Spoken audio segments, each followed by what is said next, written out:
Last video के अंदर हमने स्टडी किया था अबाउट एनिमल्स नर्व सिस्टम, और आज इस वीडियो के अंदर हम स्टडी करेंगे about plants movement, control and coordination in plants.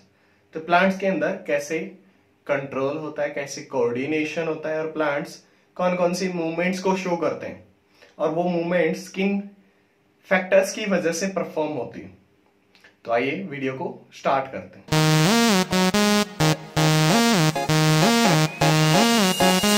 तो आज इस वीडियो के अंदर हम स्टडी करेंगे coordination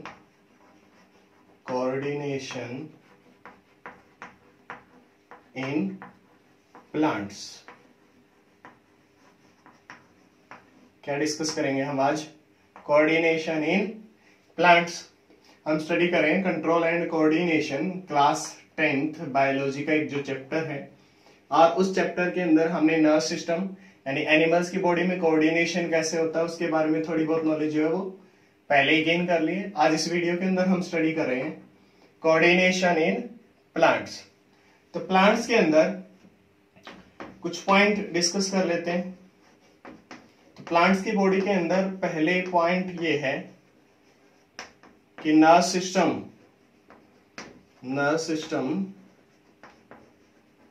is absent. Nerve system क्या होता है? एब्सेंट होता है। जैसे एनिमल्स की बॉडी के अंदर नर्व सिस्टम प्रेजेंट होता है कंट्रोल कोऑर्डिनेशन के लिए, वैसे प्लांट्स की बॉडी में नर्व सिस्टम प्रेजेंट नहीं होता।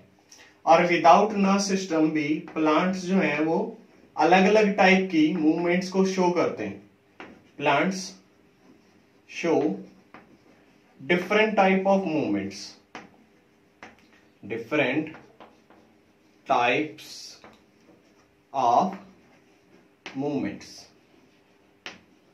भले ही प्लांट्स की बॉडी के अंदर नर्व सिस्टम एब्सेंट होता है, लेकिन प्लांट्स उसके बावजूद जो है अलग अलग टाइप की मूवमेंट्स को शो करते हैं। एक एग्जांपल ले लेते हैं प्लांट्स की मूवमेंट को समझने के लिए। जैसे टच मी नॉट, प्लांट के बारे में सुना होगा आप लोगों ने, touch me not.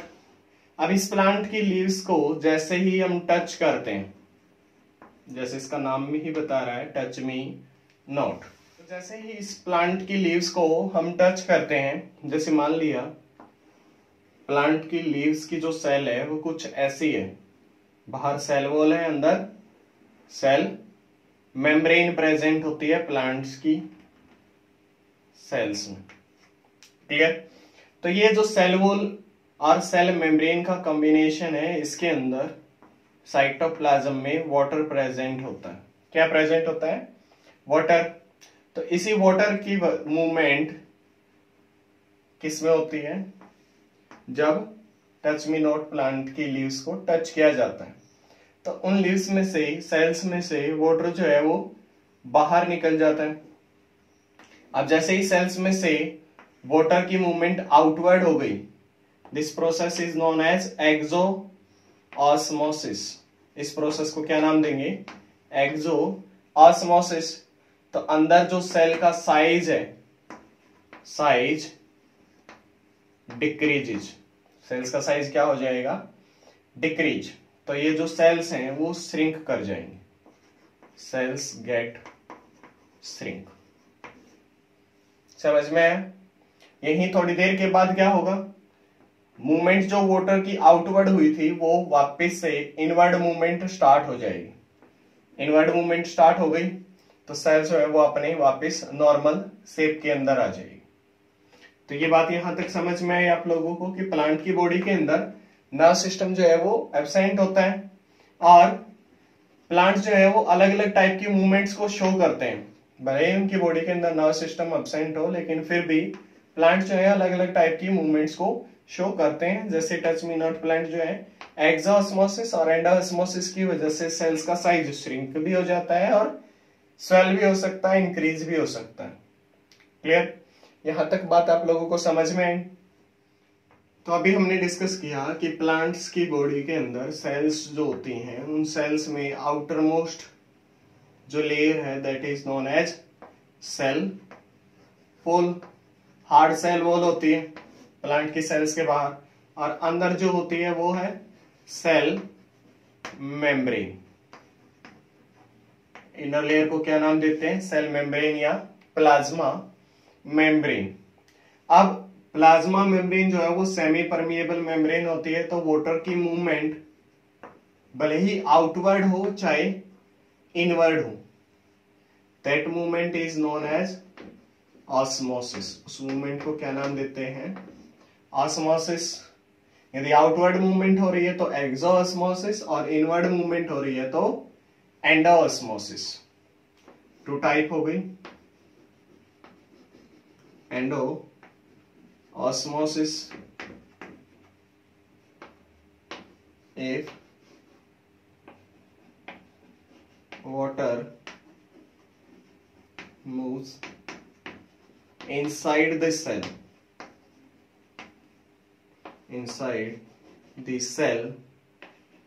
by crossing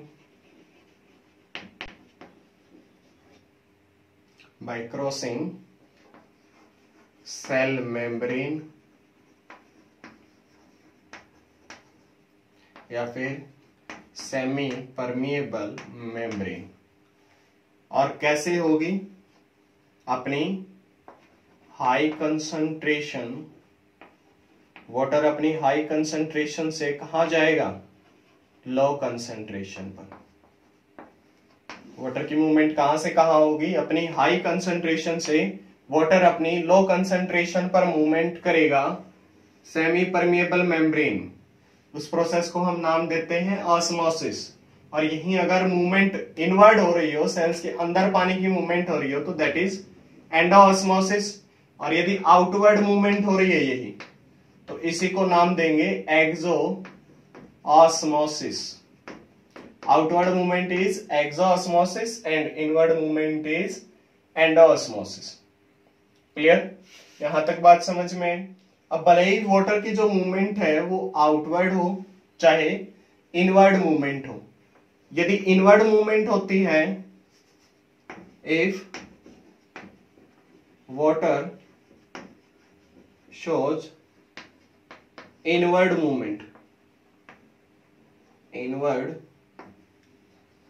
movement then cell का साइज क्या होगा? इंक्रीजेस। सेल्स का साइज पहले से इंक्रीज हो जाएगा। And if water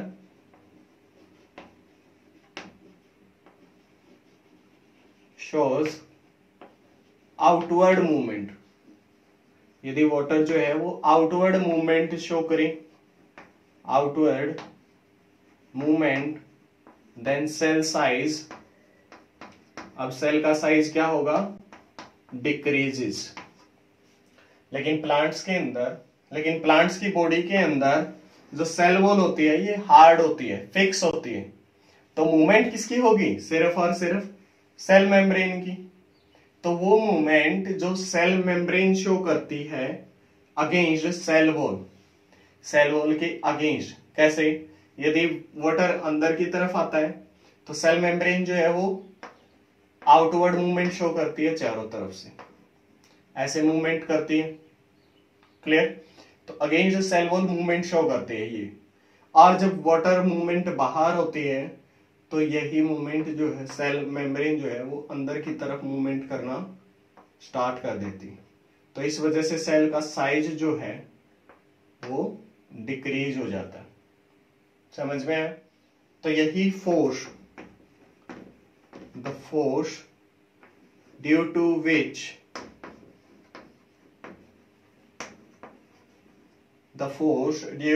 which cell membrane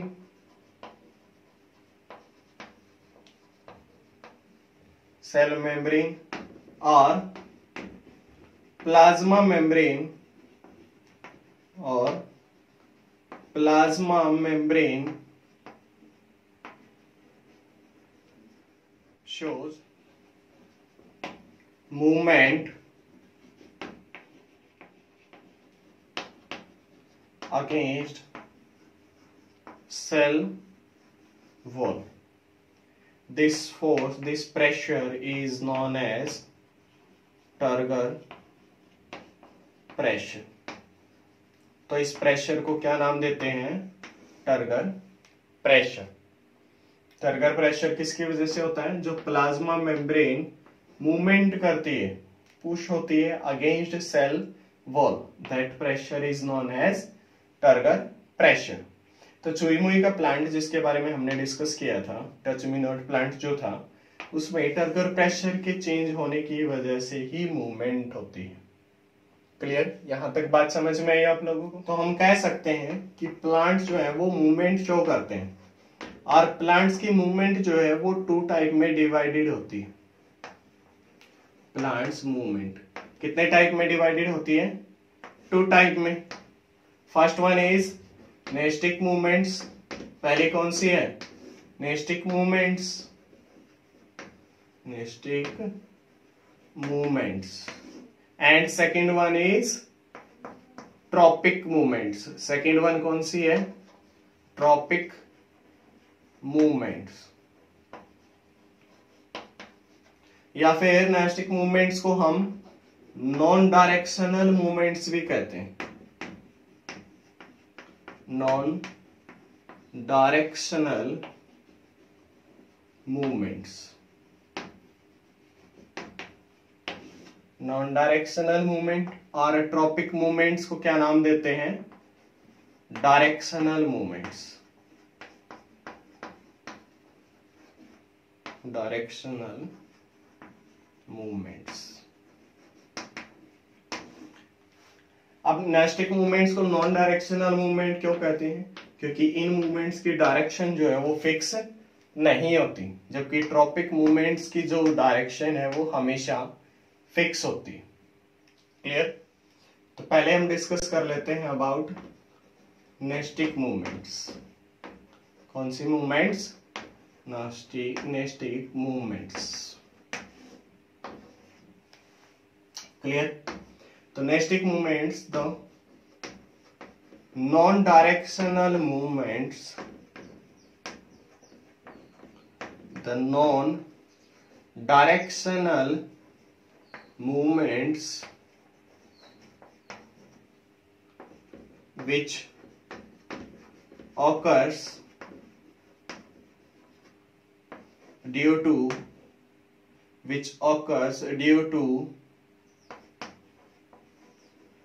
change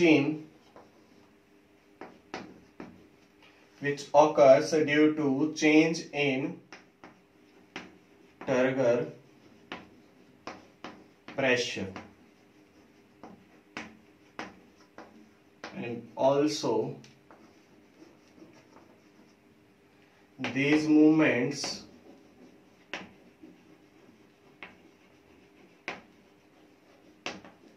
are not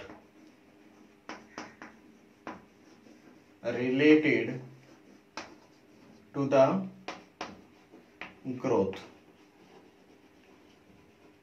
growth जो है वो इरिवर्सिबल इंक्रीज को बोलते हैं, लेकिन नेस्टिक मूवमेंट्स जो है वो रिवर्सिबल होती हैं, इनको वापस रिवर्स किया जा सकता है। तो ऐसी मूवमेंट्स जो नॉन डायरेक्शनल होती हैं, जो किस वजह से होती हैं? Change in turgor pressure. अभी डिस्कस किया था हमने टर्गर प्रेशर, द पुश और pull of cell membrane against cell wall.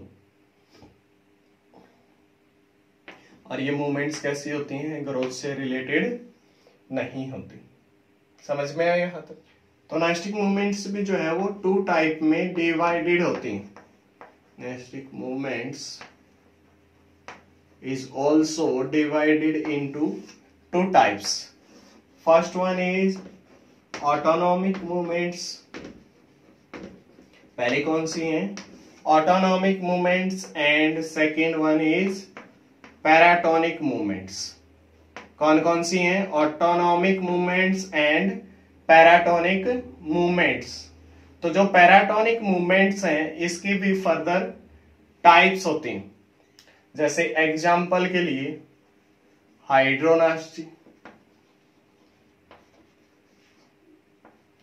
हाइड्रोनास्टी, सिस्मोनास्टी,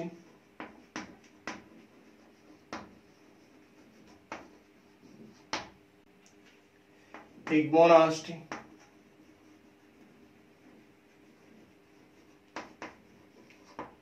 निक्टोनास्टी, निक्टोनास्टी। तो ये कुछ टाइप्स होती हैं किसकी, पैराटोनिक मूवमेंट्स की। तो नास्टिक मूवमेंट्स कितने टाइप में डिवाइडेड है, 2 टाइप्स में, autonomic movements and paratonic movements. तो ऐसे movements, the movements which are non-directional, which are non-directional, जो नॉन डायरेक्शनल होती हैं, and occurs due to internal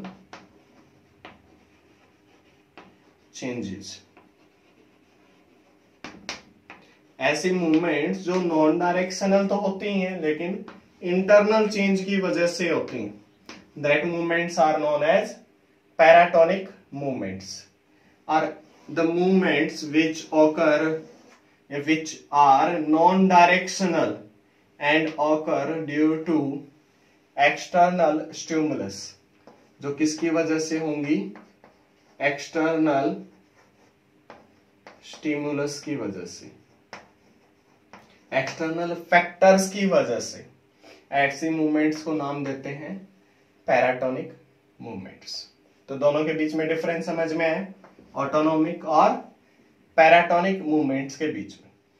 तो अभी हमने डिस्कस किया था पैराटोनिक और ऑटोनॉमिक मूवमेंट्स के बीच में डिफरेंस। तो अभी हम देख लेते हैं टाइप्स ऑफ पैराटोनिक मूवमेंट्स की थोड़ी बहुत डिटेल। जैसे पहला हाइड्रोनास्टी, ऐसी मूवमेंट जो नॉन डायरेक्शनल तो है ही लेकिन उसके साथ साथ एक्सटर्नल फैक्टर्स की वजह से होती हैं, तो hydronasty. Hydro word is related to the water movements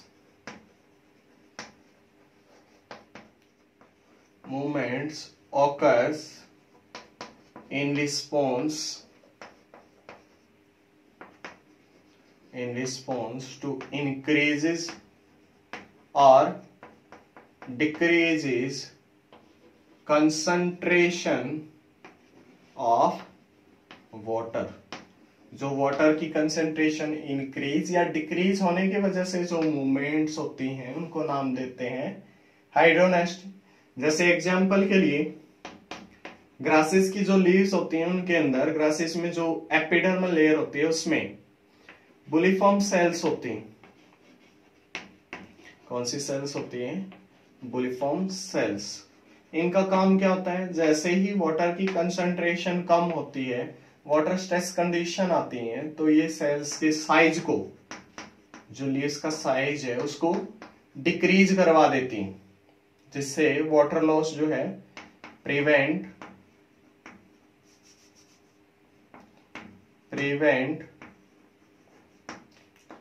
water loss, जिसकी वजह से वाटर लॉस प्रिवेंट हो जाता है।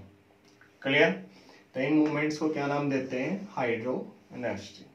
जैसे ही नॉर्मल कंसंट्रेशन होती है पानी की, तो ये सेल्स का साइज वापस से नॉर्मल आ जाता है, मीन्स रिवर्सिबल होती है। Second type like थिग्मोनास्टी,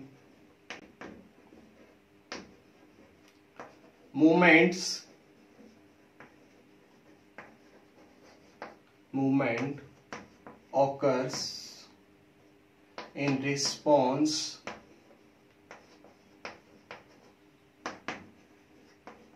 to touch। ऐसी मूवमेंट्स जो टच के रिस्पॉन्स की वजह से होती हैं, that is known as thigmonasty, reversible movements.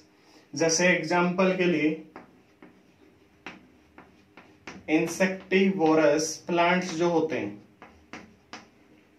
मान लिया इंसेक्टिवोरस प्लांट्स हैं, उनकी लीफ के ऊपर जैसे ही कोई इंसेक्ट आता है, तो इन जो लीफ का साइज है, जो उसकी शेप है, वो चेंज हो जाती है। किसकी वजह से, इंसेक्ट के टच की वजह से, और जैसे ही इंसेक्ट को मार देती है, खा जाती है, उसके बाद यानी डाइजेस्ट करने के बाद इन लीफ का जो शेप साइज वो नॉर्मल आ जाता है।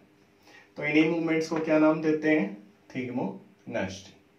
समझ में आया यहां तक?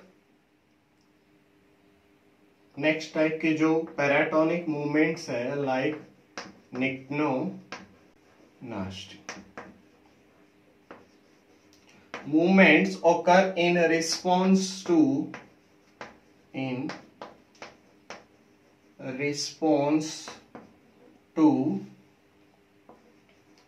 intensity of light। जो इंटेंसिटी ऑफ लाइट की वजह से मूवमेंट्स होंगी, इनको क्या नाम दिया जाएगा? निक्टेनोनास्टी मूवमेंट्स। इन मूवमेंट्स को क्या नाम दिया जाएगा? निक्टेनोनास्टी मूवमेंट्स। यहां तक समझ में है? जैसे एग्जांपल के लिए कुछ फ्लावर्स की जो शेप होता है, फ्लावर्स का कुछ प्लांट्स के अंदर डे टाइम पर और नाइट टाइम पर अलग अलग होता है और वापस से रिवर्स हो जाता है। जैसे मान लिया नाइट टाइम पर उनका साइज जो है वो रिड्यूस हो जाएगा, डिक्रीज हो जाएगा, डे टाइम पर वापस नॉर्मल शेप में आ जाएंगे। तो ये रिवर्सिबल होता है, इसी वजह से इनको क्या नाम देते हैं? पैराटोनिक मूवमेंट्स, जो नास्टिक मूवमेंट्स की ही एक टाइप है। इज सिस्मोनास्टी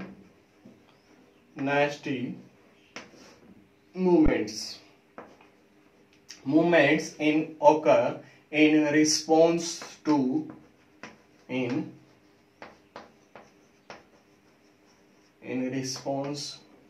to shock या फिर इलेक्ट्रिक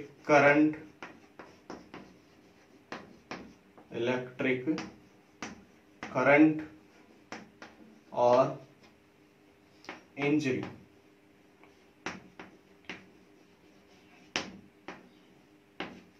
ऐसे मूवमेंट्स जो किसकी वजह से होती हैं?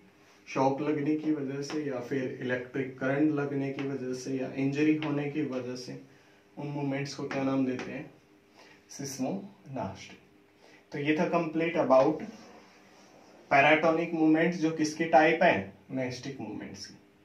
अब नेक्स्ट वीडियो के अंदर हम स्टडी करेंगे अबाउट ट्रॉपिक मूवमेंट्स, जो कि एक डायरेक्शनल मूवमेंट है। आई होप आप लोगों को इस वीडियो के अंदर जो हमने नास्टिक मूवमेंट्स के बारे में डिस्कस किया है, ये सारे पॉइंट्स समझ में आ गए होंगे। यदि समझ में आए तो वीडियो को लाइक करें, शेयर करें और चैनल को सब्सक्राइब करना ना भूलें। Thank you.